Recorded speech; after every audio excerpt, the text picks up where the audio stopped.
Hi, Tommy. Hello. Thank you for making time to do this today. No problems. So when I was looking at your story, it goes something like this. In 2012, you quit working for one company, right? Yes. And then you took somebody's idea and did a startup. Correct me if I'm wrong. And then then that failed. Yeah. Then you did another startup. Failed. Failed again. And then at some point it started becoming successful, and then the burnout happened? Yeah, well, depends on how we measure successful. We had very, very big clients, but we had still difficulty monetizing all those clients, at least in the beginning. But then eventually, startup life is a struggle. So many, I think all startups almost share kind of the same story, that the first couple of years are really hard and you're not making money. And then at some point, it just starts rolling. Yeah. So that was kind of the story here too. But, eventually I started getting, some pretty horrible burnout syndromes and symptoms. And what are the symptoms? Because our community members are really interested in. What symptoms did you get? Well, this is a thing that I talk about a lot, is that the symptoms that people actually experience and the symptoms that the medical professionals talk about are different. Okay. So in many cases, the symptoms for burnout are, for example, very, very, very, very physical. So we can talk about, stomach pains, back aches, a lot of very, very physically feeling symptoms, which is not what you think about when you talk about burnout and stuff. Usually you think about, being tired and all this stuff. Yeah. But you don't have, it's not a prerequisite of being burnout, like being tired. I wasn't that tired. So this is a very complex issue. Yeah. Because the second you start categorizing very, very complex kind of phenomena into medical diagnosis, and this is what I write about in my upcoming book. I talk about the difficulty of actually categorizing these complex things. Okay. So you're trying to take something that's extremely complex and you boil it down into 3 sentences, basically, which is the burnout diagnosis is three things in Finland. It's tired, being tired, being cynical, and losing interest in your profession. Oh, that's so simple. Yeah, there's 3. And you're like, okay, that's basically a Monday, Yeah. So, yeah. Okay, well, when did you, I understand it's complex, but when did you realize you were having a burnout? What was your breaking point for you that it was a mix of, it took 1 year from my first symptoms to actually going on sick leave. So I think it was a mix of not wanting it to be. Yeah, in denial. Denial, yeah. There's a saying, denial is not just a river in Egypt. So denial, lack of acceptance, but also confusion because the physical symptoms did not match what the medical people were saying. Okay. So it took 6 months until a psychiatrist said that physical symptoms might be like psychosomatic, like they make somatic pain. Yeah. And that's when I realized that, okay. And then I didn't want to listen to him, but I kept going. And eventually when my feeling just didn't get any better, then you knew. Yeah, then I was like, I just need to make something. When did you first talk about it publicly? Because isn't it a taboo in Finland to speak about this kind of issue? And you're kind of going about breaking it. So when's the first time you talked about it? Let's see. The first time I talked about it publicly was around 6 months after. Okay. But I made a post about it on social media, maybe 1 or 2 months after I went on sick leave. And my initial thought was, because of this taboo, that people would react negatively. But it was quite the opposite. Yeah, I realized that myself too. appreciate the authenticity of someone. Yeah, I was maybe that kind of explains a little bit of the mindset behind, because your first reaction is usually like you live in a world where this is seen as something like, what do you say? Negatively? Yeah, negative, and kind of you get judged for it. That's the world you live in. But then when you kind of out yourself on that issue, you notice that it's actually quite the opposite, and people are very, very sympathetic and appreciate that you talk about it. And I was quite surprised, because I was still believing that I would be kind of castigated because of that. But then I realized that actually I got a lot of support. So it was a wake-up call for me. And did you want to be a public speaker before this, or did that encourage you to want to do it? I don't even know why I am a public speaker, to be honest. I don't know how this happened. It was an accident. Somebody caught on that you're talking about a topic that... Yeah, you know, when you've been running a startup for so many years, you're very used to pitching. You're very used to constantly be, talking about your company. You become very good at kind of putting complex stuff into easily digested format. You become very good with people and in sales situations and stuff. And I thought that helped. So I actually reached out to a startup hub, the Shortcut. Yeah. And I went there and said, I've been helping them with like these integration projects for years. And I went there and said, look, I'm getting bored. I need to do something. So I started talking about it, but nobody paid me. So I just did some speaking for fun for probably, 9 months. Yeah. Just pro bono. Until I got someone who actually wanted to pay me. Okay. And it was Tieto. Oh, all right. So my first paid speaker gig was Tieto. Are they, okay. They're big. Oh. So I was surprised. Wow. And then I was like, enjoy it? then I was like, okay, this is nice. But I reached out to my speaker. I went to Rhetorich Retreat in I think it was March 2019. And I met with Andre, Susanna, and all the people here. Yeah. And they started to take care of me like a lot and believed in me. So in this case, my speaker really, really kind of helped me get somewhere. Wow, nice story. Yeah. Some of my community members were asking me, what's the difference between stress symptoms and burnout? Do you know the answer to that one? Stress can be positive. Oh, yeah? Yeah. I mean, for me, most of the stress in my life has been energizing. Okay. You're like, yeah, you're stressed, but you're still like, yeah, let's do it. Yeah. And then negative stress is, I think that ties into lack of control. Like a certain lack of control is manageable, but once that feeling of not being in control of your life, that basically life is just pulling you. Yeah. That stress is devastating. And then where's the crossover to the burnout? That's where the burnout probably is gonna start happening. And this is very, very common in startup entrepreneurs, especially because once your company grows, you actually start losing control in a way. As long as it's manageable control, it's fine. But if you start feeling that your company is actually going somewhere and you cannot affect it that much anymore, then I would say the warning bells should start ringing fairly quickly.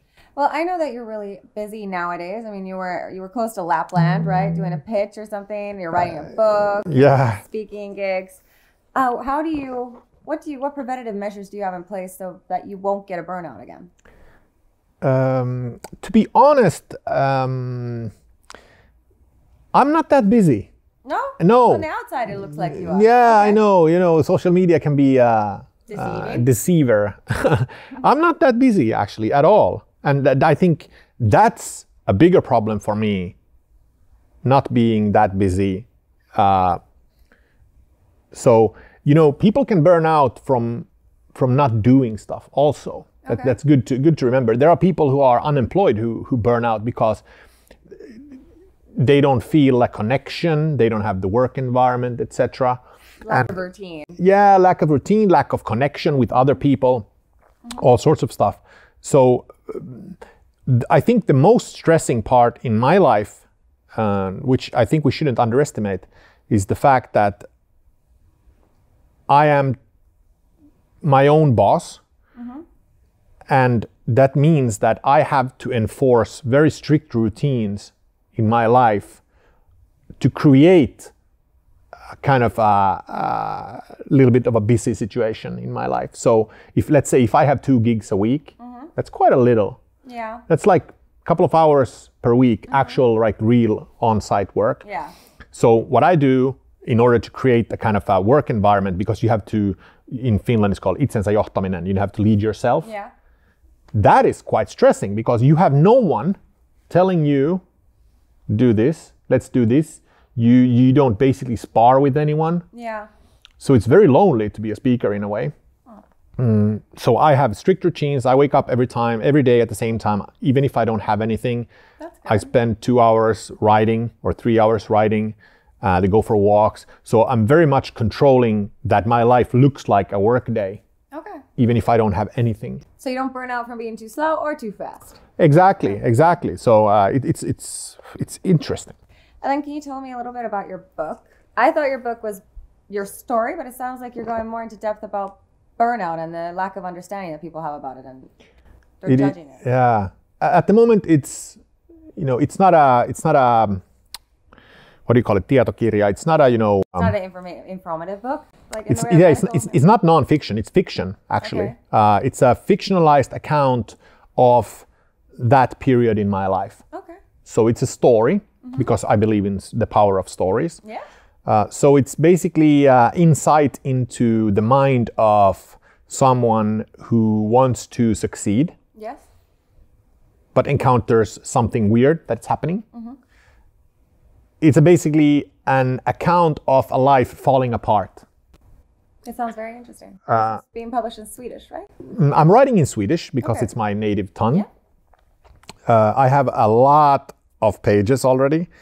So I'm just writing everything on paper, and my editor said, just get it out, and then we'll sort it out how we structure it. But it's a philosophical, in many ways, it's a philosophical account of the problems of this categorization that I'm talking about. Yeah. The complexity of the issue. It's basically a life crisis. It's insight into what it's like to be in a startup. It's insight into existential crisis. Because what happened when I went to sick leave is that I basically had lost my own company. I couldn't work out anymore because I had these pains. Yeah. So I lost several elements of my life that gave my life meaning. So since I've been pushing performing all my life, I had nothing, I couldn't perform anymore. Yeah. So it was you lost multiple things at one time, and Yeah, gradually just losing stuff and having this clear identity crisis at 38, which is weird because I just sat on my balcony just thinking like, okay, like what am I beneath all this stuff? It's a weird feeling. I can imagine. So I'm delving into that too. So probably when people read it sometimes in the future, they will think like either like what a fucking idiot. No, I wouldn't go with that. I think a lot of people, because like you said, you thought that there was a taboo. You thought people might react negatively, and now you see the opposite. That Yeah. people value this, and But I made some very weird calls, and it's hard to write about yourself making all these stupid decisions. And it must be rather entertaining, kind of looking at Tommy 1.0. No, it's just No? it's horrible to admit that you have been making these weird calls, but it all made sense at the time. That's the thing. And then I don't know. It's I'm struggling. Okay. I'm struggling still. And to be honest, I have no idea what I'll be doing in 5 years or 3 years. I have no idea. Well, I think that makes life all the more exciting. It does. Some people say that you want the 5-year plan, but I think, yeah, it never works out that way. I It mean- doesn't. No, it was so funny because someone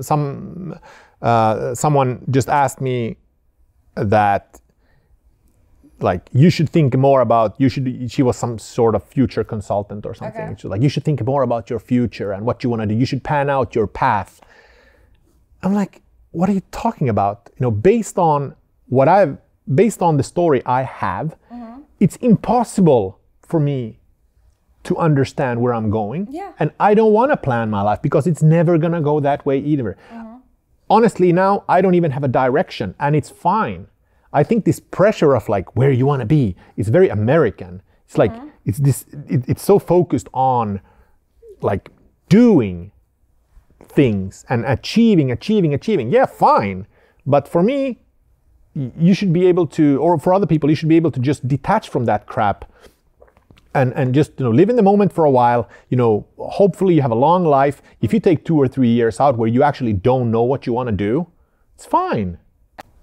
Saying that, I was going to ask you, what would your, tip be for somebody who would like to be a public speaker? But I think your advice is more prone for everyone in general.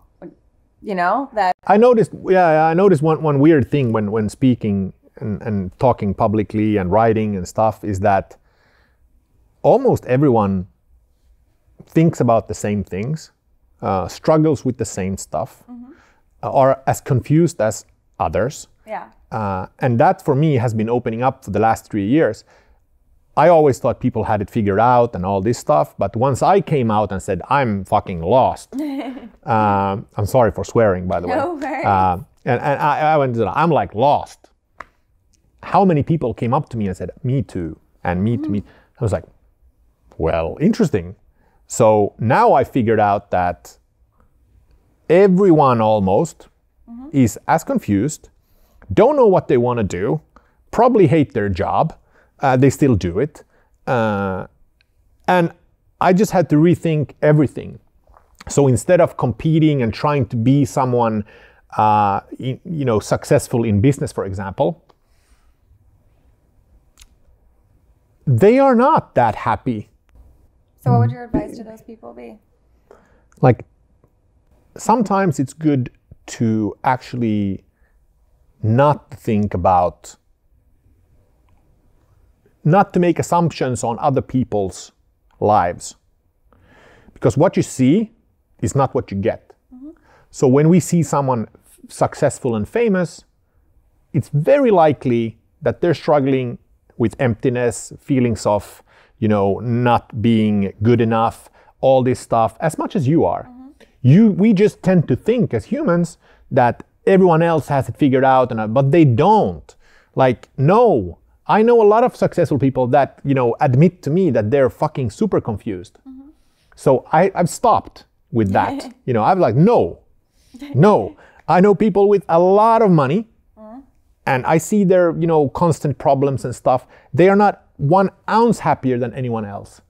So don't judge by appearances. Or no. It's much more likely that they are as you than that they would be in a different level. Definitely. Sorry, I just... Thank you so much for that. I think that's great advice for a lot of people. So thank you so much for doing this with me. Was this it? Yes. Okay, that was short. I could keep going because I'm just getting started.